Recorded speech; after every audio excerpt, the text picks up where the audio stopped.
Hello, lovelies. I just want to get on and share a little bit for those of you who have been feeling extra heavy lately.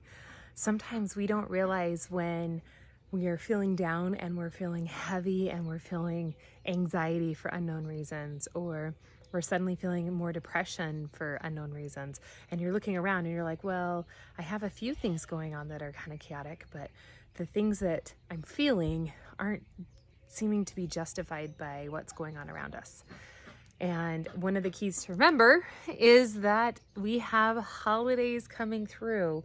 If you think about it, each holiday season holds memories. It holds memories for ourselves that are good.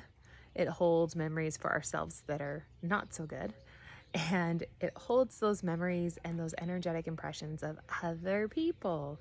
So if you're around an area or you have a lot of loved ones in your life that have been struggling with things like love and healthy relationships, then as soon as Valentine's Day starts to creep in and get closer and closer and closer, suddenly we'll start to feel off. We'll start to feel heavy. We'll start to feel dark. We'll start to feel frustrated and wanting to withdraw. Even if we have a lover in our world, we may feel like we want to pull back and test them a little bit and make sure that they really, really, really love us. We may even feel the need to step away from relationships right before the holidays. We go through a lot of this when we are approaching Christmas season and Thanksgiving and those holidays, but sometimes we forget that when old Cupid kicks in, that usually he kicks us in the ass. So if you've been feeling down, and I like to call it Single Awareness Day, the sad day, if you've been feeling down by that, just honoring that peace and honoring that what you're feeling can be the other people around you. So good ways to shift that. Number one, if you are single, enjoy it, embrace it. You can never be lonely if you love the one that you're alone with, right?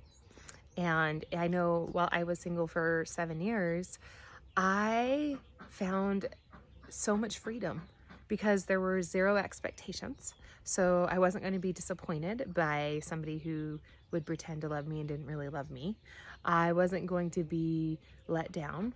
I got to get exactly what I expected. And I would buy myself flowers all the time, not just on holidays, because it was a sign of how much I love these delicious, beautiful things. And so it was very empowering.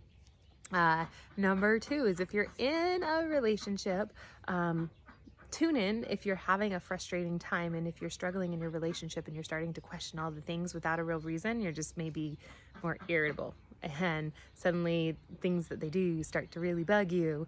As you're looking at that, tune into it and say, is this person here that I am loving and have been in a relationship with that's causing this? Or is it maybe some of my past frictions coming up? Is there some unconscious fear that's coming up? Because the third thing is to look at what's going on underneath the surface. So if it isn't your crap, odds are it's somebody else's. But our first step is always to look at ourselves first. It's really easy to say, oh, everybody's sad over the holiday and frustrated, or anticipating being sad or frustrated, or maybe they're anticipating joyful things because they've had times where they've been without, or maybe it's just pure joy, but their joy makes us feel like crap because we're not feeling joy. So either way, it can become this really confusing surge of energies and emotions, especially if you're an empath and you're sensitive to other people's emotions and energies. And it's not based on geographical location.